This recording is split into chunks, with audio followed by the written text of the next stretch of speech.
some countries, sport is like the national pastime. That's But in true. the Philippines, some might say that pageantry is the pastime.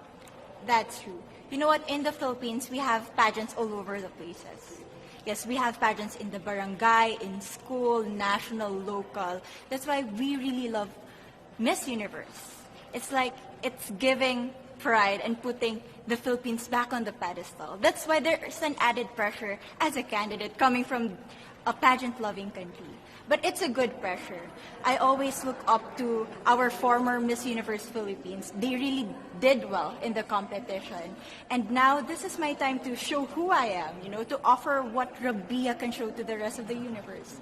So I'm very happy, and at the same time, I'm excited to make all my kababayans proud. And hopefully I do. Why do you think it is that the Philippines love pageants? They have appreciation for beauty. We do love pageant because we used to think that we wanted to be included in the world, I have to be honest, in the Philippines, my skin color used to be not the standard of beauty. I was obsessed whitening my skin because these are the kinds of beauty queen we see on the mainstream. But things were different now. That's why I'm very proud to be a morena. In the Philippines, we call it morena. It's brown skin girl. And to be able to represent, my color, my identity as a true Filipina. Tell me about your journey to being crowned Miss Philippines.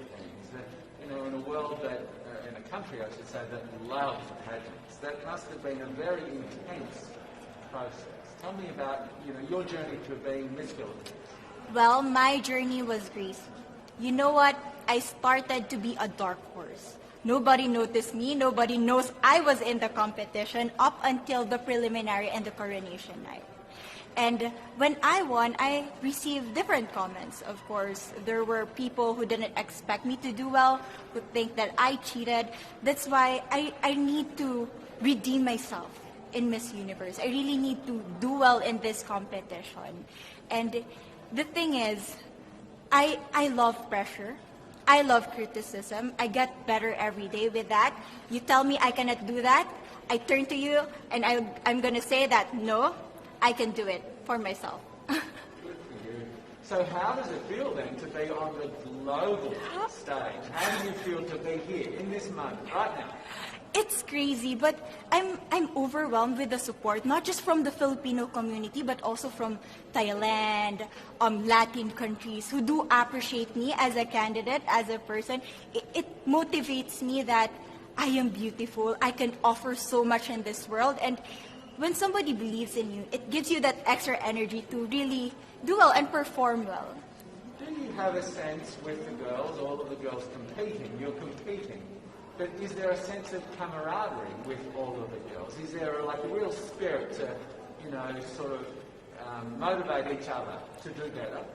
You know what? I have a different idea about Miss Universe. I thought it's going to be very competitive, in a healthy way, well, of course. But now I can see every girl helping each other, from fixing those hairs, from trying to zip up those outfits. It speaks of the closeness and the kind of camaraderie that we want to have. The goal of Miss Universe is not just to crown one girl, but also to build a genuine and long-lasting friendships among us. Would you say within the Miss Universe world, the contestants, is there a sisterhood? Are you sisters? There is sisterhood. I can say I was able to talk to different representatives from different backgrounds, different cultures. And despite our differences, there's so much to be highlighted in what binds us together. And that is because we want to empower women. We want to have our advocacies. We want to speak for the things that we love. And that's a celebration of women and the beauty that we have. So coming out of this week, obviously you would love to be crowned Miss Universe. Of course. That would be wonderful, of course, for any of you. But what else will you take out of this week? What do you think you'll feel at the end of this week, regardless of the result? How will you be a different person? It's the growth and the development that I was able to have during preparing for this dream. I will be honest, there was a moment that I lost my identity. because I was put under pressure. I was in that position in which I feel like I'm not good enough.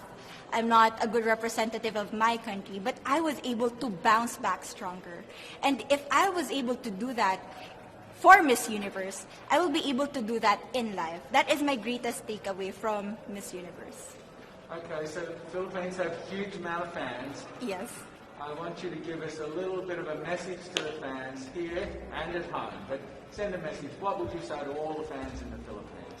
To all my fans from the Philippines and from all over the world, maraming salamat po. Thank you so much for loving me and for believing in me.